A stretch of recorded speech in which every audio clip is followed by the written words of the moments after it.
Welcome to the South England Conference Women's Ministries Department and the End It Now campaign. Adventists Say No to Violence. I am Anastasia Ross, your Women's Ministries Director, and my co-host here, I'll let her introduce herself. Thank you, Anastasia. My name is Sharon Platt-McDonald. I'm the Director for Health, Women's Ministries and Adventist Community Services for our churches in the UK and Ireland, and I'm at the British Union Conference headquarters. And to our guest today. Thank you, Anastasia. I am Pastor Kirk Thomas, the President of the South England Conference, which is the largest conference in the British Union, largest conference in Europe, largest conference in the Trans-European Division, most diverse conference in all of Adventism. We speak the most languages, and it is a joy to be here with you and to be part of this interview process. Thank you. So let's just delve straight into our topic today. How familiar are you with the topic End It Now and Adventists Say No to Violence? Very familiar. When I was pastoring in the churches and this initiative came from the General Conference, I was integrally involved in it. As a director, involved in it again. As president, I'm involved in it again. This is so pertinent and so important for our churches and for our community on a whole. Over the years, they have covered various aspects of this End It Now campaign, and I'm very happy to be here with you at this juncture. Amen. Well, you know, the Office for National Statistics states that 1 in 5 individuals in their lifetime would experience domestic abuse. And so that's 1 in 4, 5 women and 1 in 6 or 7 men. So with data such as this, sadly, abuse, the Adventist Church is not immune from that. So as president, let me just package this as a two-part question.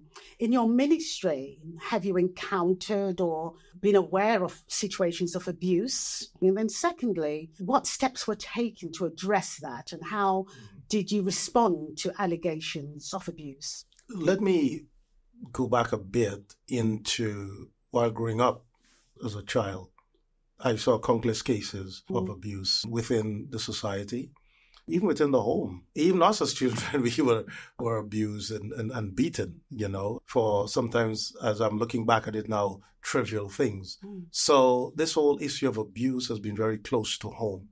When I became a pastor, I also observed many instances of abuse within the church. Where I pastored, the attitude to that was always one of blame. The victim seems to always be the one who is blamed for the abuse.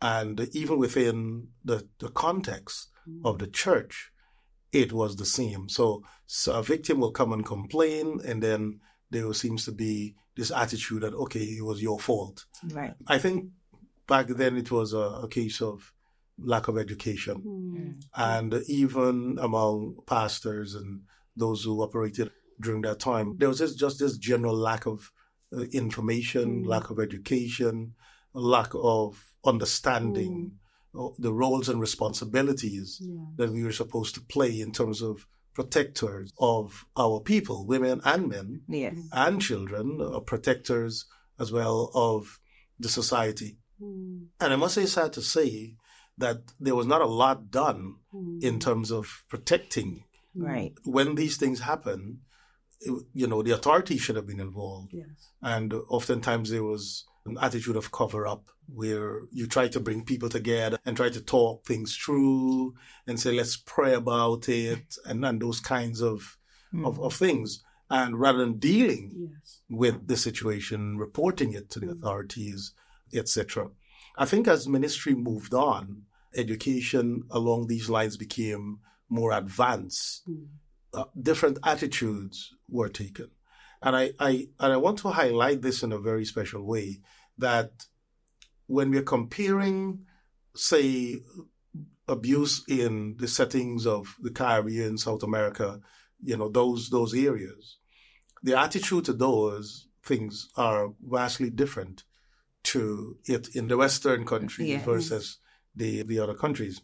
So when I came to work here as a pastor, I discovered that practices that happened where it was before, you did not do that here because you became responsible, both legally and morally, etc., responsible for those situations, not reporting them, etc., etc. So I think that for me, there has been an evolution of my own attitude, my own parameters of operation from where I was before to where I am now in terms of how to deal with cases of abuse. I think also there's more information available and agencies where you can signpost people to, etc., when it comes to abuse. And so that's why I'm so passionate about this campaign, End It Now, and the violence that still exists within the society and even within the church. And I don't know if you find that it's still very much taboo. At least it's now been addressed. It's brought to the table. So there's, more action. That goes into our next question. Sadly, we've all experienced the pandemic. And throughout the pandemic, it was highlighted that domestic abuse and violence escalated. Many people realized they didn't like their other halves. And children also, just the whole atmosphere and environment became oppressive and parents lashed out. It was just a terrible time for all. What also came about was a heightened thing of spiritual abuse. Are you aware of that now within our churches? There have been reports. I have had a few emails about spiritual abuse that's happening. I think one of the challenges that we have when it comes to spiritual abuse is actually defining it in terms of what really is it. If someone points out, for example, as we would say, sin, or someone preaches about a particular attitude or behavioral pattern or whatever, can that be termed as spiritual abuse? And I think that there are some gray areas, to be honest with you, about what do we define as spiritual abuse. Now, I know, and I've received some correspondence on this, that there have been those who have been openly speaking about certain issues and the way and the manner. As preachers, we have an obligation to speak in a particular way that will enhance and help people rather than beat people down and cause them to be depressed and cause them to look at themselves negatively and so on. So when I think of spiritual abuse, I'm thinking about it in that context of us using the authority that we have to make people feel less than what God has created them to be. Yes. And I think I've gotten some information on that, some emails that there are some who are perpetuating those kind of behaviors. Because let's face it, the pulpit that we command as pastors is a very powerful place. You can make or break people from that platform, that position of power. And I think that in every case, in every instance of the use of power, we have to be very careful how we use power. And when we stand there as pastors or as preachers or as presenters or as seminar presenters, influencers, whatever platform we have, it's an avenue for power to be used, and that power could be abused in terms of how we conduct ourselves, what we say. So people must, when they listen to us, they must leave with a heightened sense of worth, of self-worth, of spiritual worth. And if that is not the case, then we can be on that spectrum of spiritual abuse. Well, tapping onto that, you also have, when the person in leadership then has that thought process, it filters then down and then transcends into the home. So what happens is, if the leader has come with a certain mindset and has, perpetuated spiritual abuse, it then gets carried into the home. And so then it oppresses people within their home. So sometimes they're not actually being physically abused, but because the word of God is being used to abuse them and oppress them and shackle them, that can be a problem. But another one that is even for myself, I observed in one of our churches a couple of weeks ago, where I was made to feel very uncomfortable by a gentleman who then, when I addressed the matter, said to me if I hadn't been used to standing beside a handsome man before. Now, for me, I then said, yes, I have. I'm used to standing beside him, but not in my personal space. You are too close. I can smell and feel your breath. You should not be so close to me. I found that very, very disturbing and concerning. And then when I went to some women in the church to speak about it, I was then told, oh yeah, it's like that here. How do we address that? It's not on. Period. We have to ensure that every person who enters our church is safe. And so keeping the church family safe is one of the top priorities of this administration for every church. All our pastors, we need all our leaders to be trained up, to take the various courses, to ensure that we are able to keep our church family safe. Now, let me point out to you, and you would know this, I'm sure, that the church is a place that people can take advantage of. Yes. People who like to abuse, people who like to flaunt the law, they can take advantage of church. Why? We're brothers and sisters. Everyone there is supposed to be serving God. Everyone there is supposed to be happy and having fellowship. And no. Yeah. Yes. We are not tolerating abuse in any form in our church, and we should not. Those incidences should be reported to the leadership of the church. Yes. The individual should be spoken to in that context. If it goes beyond that, then of course the authorities get involved in, and we should be able to put a stop into that. Our churches and our members need to also be educated, right? Educated along those lines so that they can know where boundaries are. Yes. But boundaries are very important in terms of how we operate within our church. Yes. And within the context of our society. There is a personal space that someone needs to maintain. You can greet someone, but you can greet that person in a very decent, morally upright way. Right. You do not have to be in their personal space for that to happen, or without their permission for that to happen. And so we are very clear as a conference that any instances of those should be reported to the safeguarding officer, to the leadership, to the pastor, and should be dealt with decisively. And if that behavior repeats itself, then it should be reported to the authorities. But of course, more dangerous behaviors needs to go to the authorities right away. Okay. Let's take you back to the beginning of this initiative. So our World Church in 2009 implemented End It Now, and that had its inception with the ADRA and Women Ministries departments. And then subsequently in 2016, 6 other departments were added. So you had health ministries, family ministries, children's ministries, ministerial education, and youth ministries. And so essentially it was a collaboration of all these departments coming together to address this. So essentially this is a whole church response. Now, in your role as president of the South England Conference, what procedures or practices and policies are in place to safeguard? And I know you've just mentioned some of those, but what specific is there? If there's an allegation that's made, how would you respond? Good. So I can take it from the top in terms of if an allegation is made. So there is a very clear process. We have a document from the Safeguarding Department.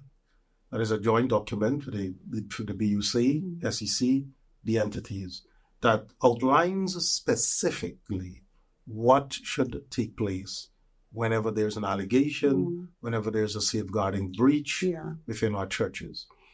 That document is supposed to be with all the safeguarding officers within the church. So first of all, we have elected safeguarding officers that are within the churches. We also mandate from the conference that every single person who is a leader, an officer within the church, should have a CRB certificate. Yes. Right? Should have a CRB certificate. And this is not a certificate, a CRB certificate from the work or from any other organization, but through us to ensure that they are properly CRB checked. DBS as well. And DBS. DBS checked. Yeah.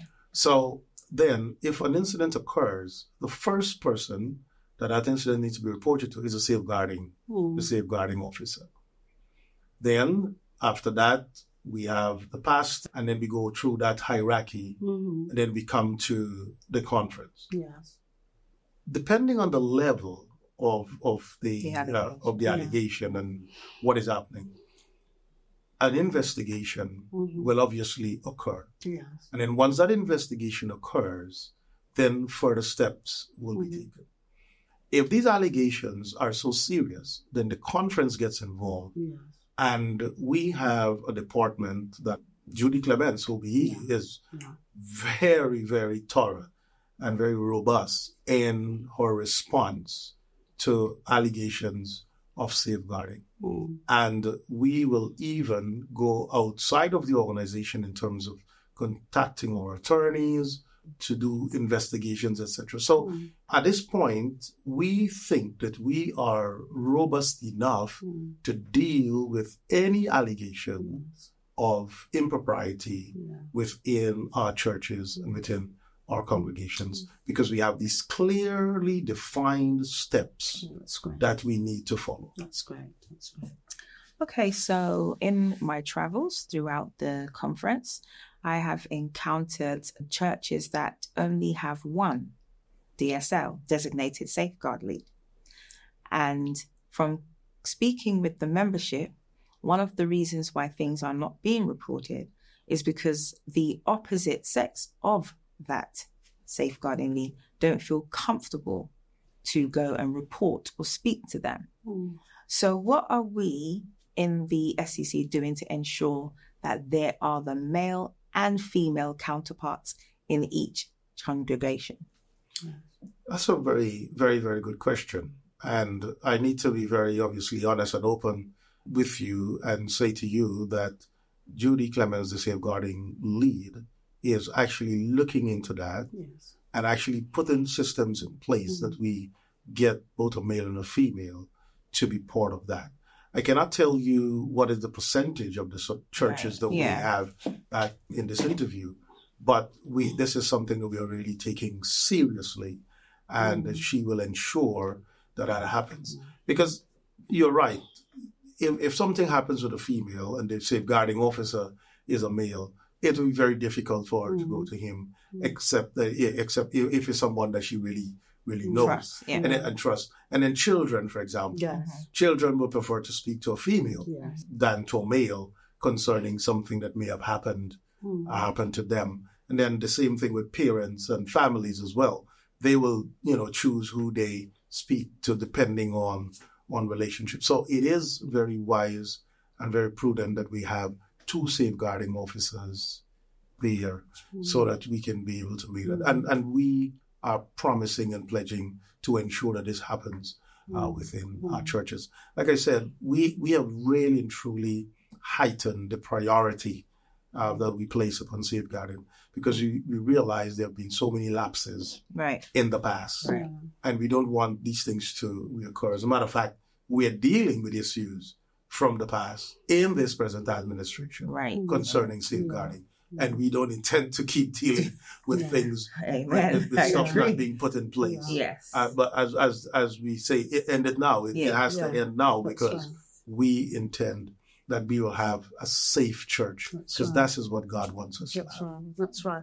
So earlier you spoke about the procedures and policies that have been put in place, and that's, you've implemented in the South England Conference. And of course, when allegations have been made and there's a clear case, prompt action is critical in terms of our response. And I can hear you've outlined a comprehensive step there.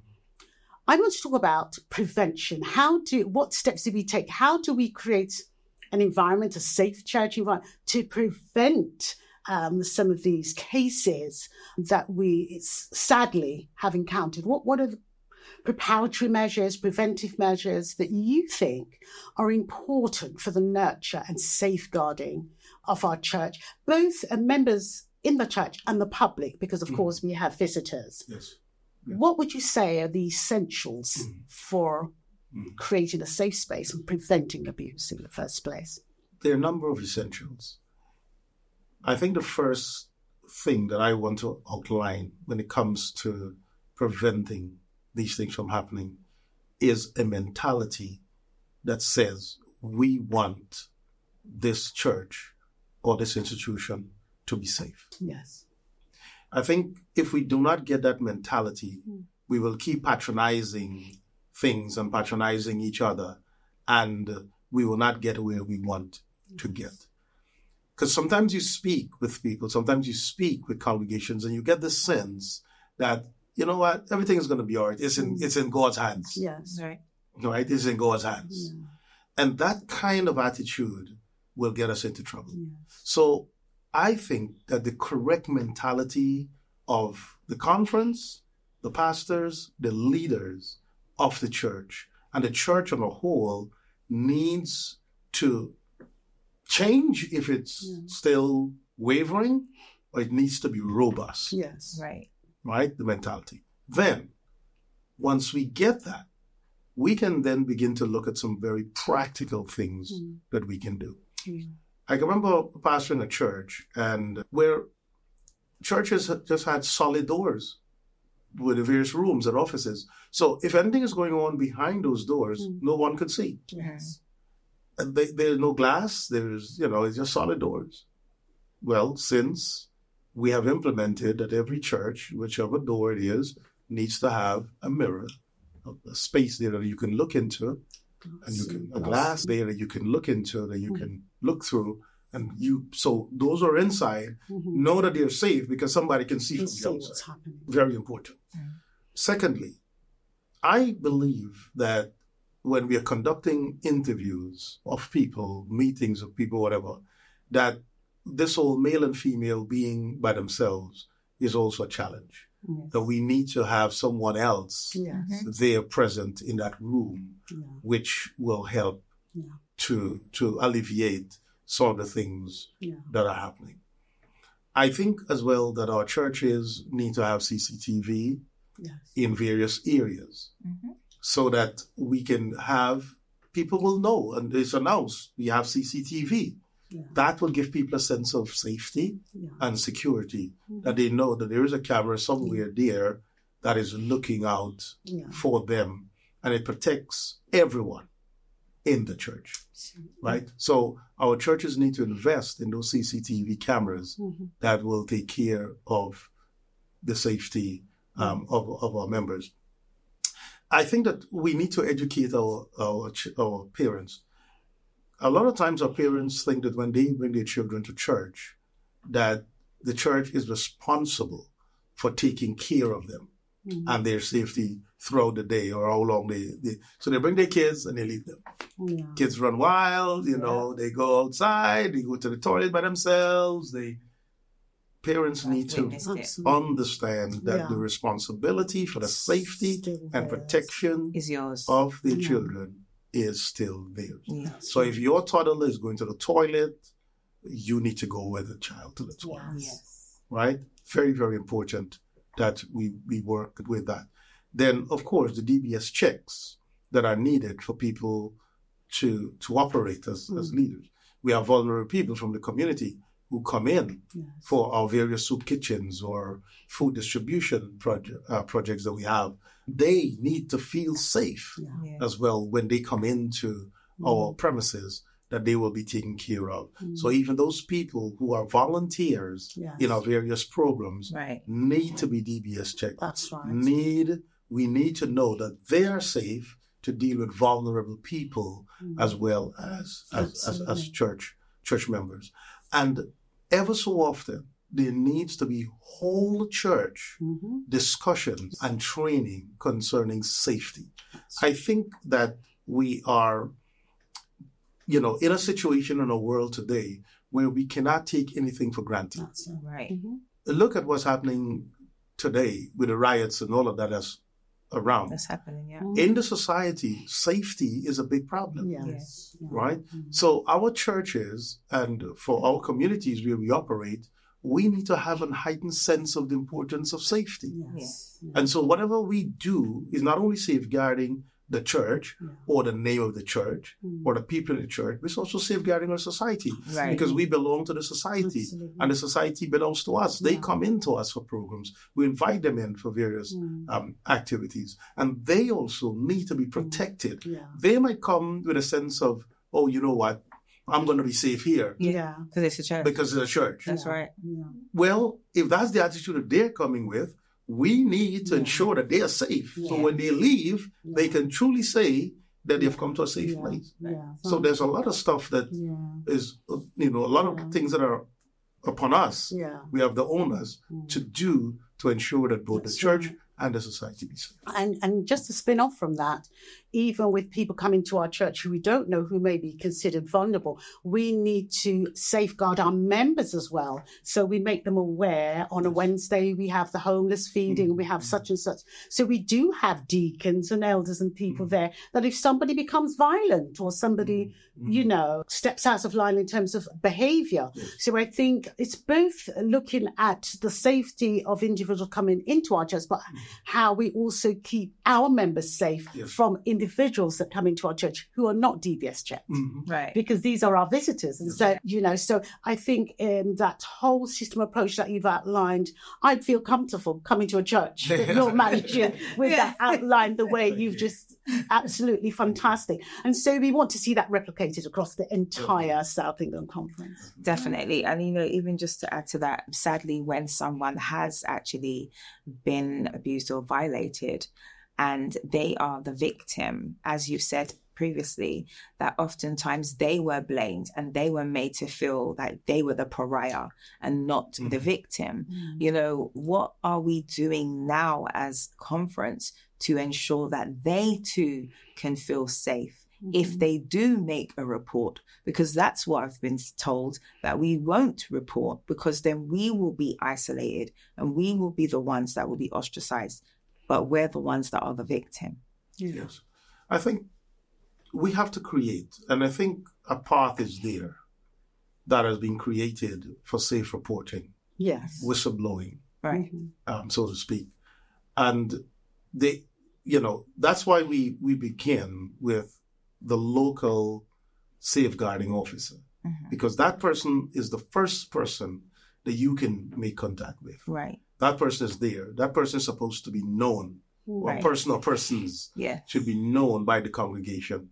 So once that initial contact is made with that person then is educated to know what are the next steps in terms of contacting the conference, in terms of what needs to be done, because there's general updates and trainings with the safeguarding officers to let them understand the entire processes and so on. And I think also what needs to be done is that there needs to be a reassurance from the pulpit, from the front, to members that they can feel comfortable in reporting things, in coming forward. Right. There needs to be a constant reassurance to them that, look, this church has a zero tolerance for abuse. This church has a zero tolerance for bullying. This church has a zero tolerance for any forms of prejudice, racism, etc. And therefore, these are the procedures that needs to be followed. If something like this happens to you, here is where you need to go. Here is what you need to say. Etc. So there is that constant reassurance from the front that we are a caring, loving people who do not tolerate abuse in any form. And that you will be listened to. And you will be people listened to. want to know they will be listened to and believed. That's definitely.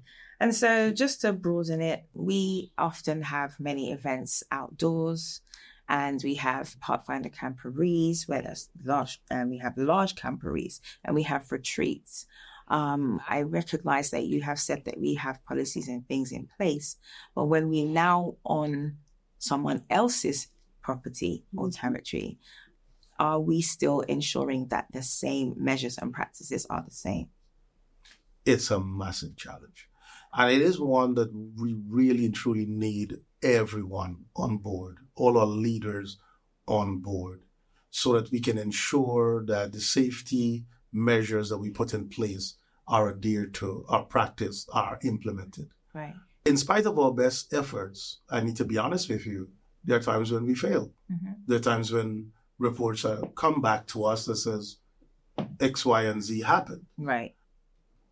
When we check on those reports, when we walk backwards, we realize that oftentimes the breach or things that go wrong is because simply those who are in charge do not follow the procedures that have been set out. Yeah.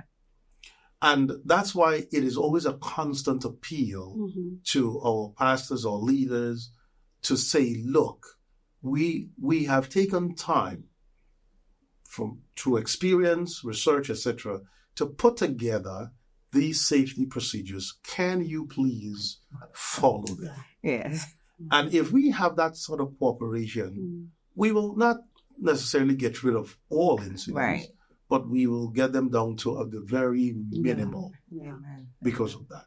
So it is very important, Anastasia, that we as an organization follow the rules, the policies, and the procedures that we have put in place. If we adhere to these things, our organization will be a safer place. When we don't adhere to them, we get the fallouts from that. And then we have to go through these processes now of repairing those things. Whereas if we had done what we were supposed to do from the start, we would not be doing that. And I do like the fact that you reinforce the regular updates, because we have to keep it regular. We have new people coming into the church. Right. But even with members who've been there for so long, the regular annual or even more frequently, we're planning to do updates on a regular basis. So it's at the forefront and the reminders are there. Yes, most definitely. And then that comes to our final question, which is for really all of us. What can we do collectively to ensure better practice and the safety of individuals within our churches, and being proactive and not reactive to given situations? So we'll go and we'll just go through. Yes, what can we do? Well, we can do a whole lot.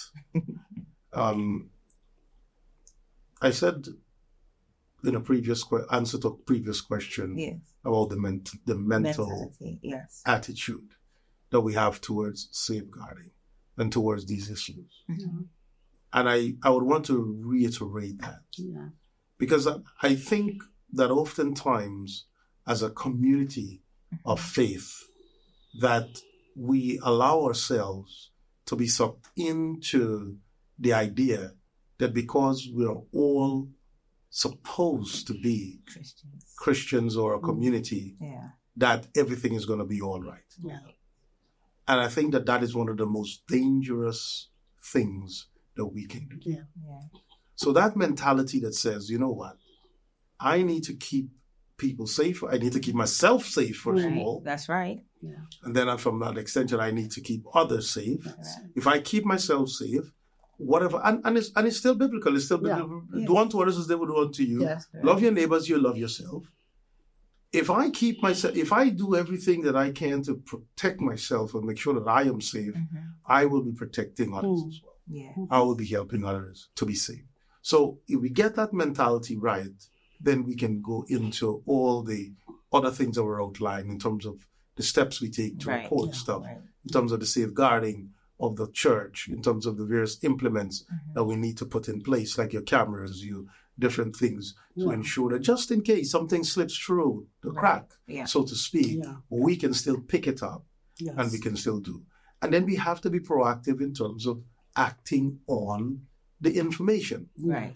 I think oftentimes what happens is that we sit on the information, it festers, and then when it gets out of hand, that's when we react to it. Right. I think if we are upfront, once we get the information, we move on it right away, then we are able to deal with it. Because sometimes you sit on the information, the perpetrator moves on Yes. to a different church Yeah. or a different, because they move around. That's right. And then he or she does it there again. And then you find yourself chasing after that person because you have not done, you did not do what you were supposed to do when you got the first report. Yes. So I think we don't need to sit on it. When we get information, act on it. It might not come out to nothing, but what if it comes out to something? Yes. Then we are right on top of it, and we were able to deal with it. So if we work those processes, safeguarding officer, leadership of the church, conference, union, we go through that process, we will be able to take care of a whole lot of things that come up, whether it be spiritual abuse, whether it be physical abuse, or whatever other abuse. There are many abuses that are out there, right? We'll be able to deal with it. Sharon, the BUC, what is our British Union Conference doing?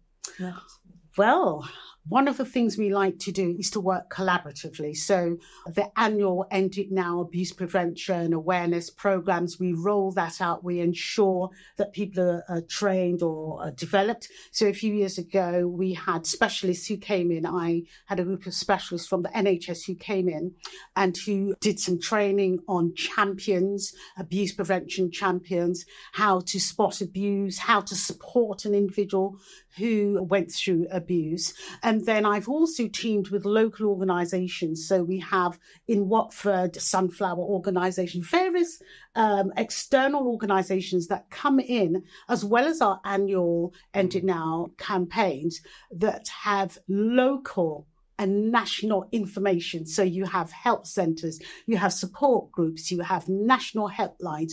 And so you've got the broad brush End It Now from the General Conference, but then you also have signposting and local services and support groups and professionals who are able to repackage that in the local language, in the immediate help that people can get.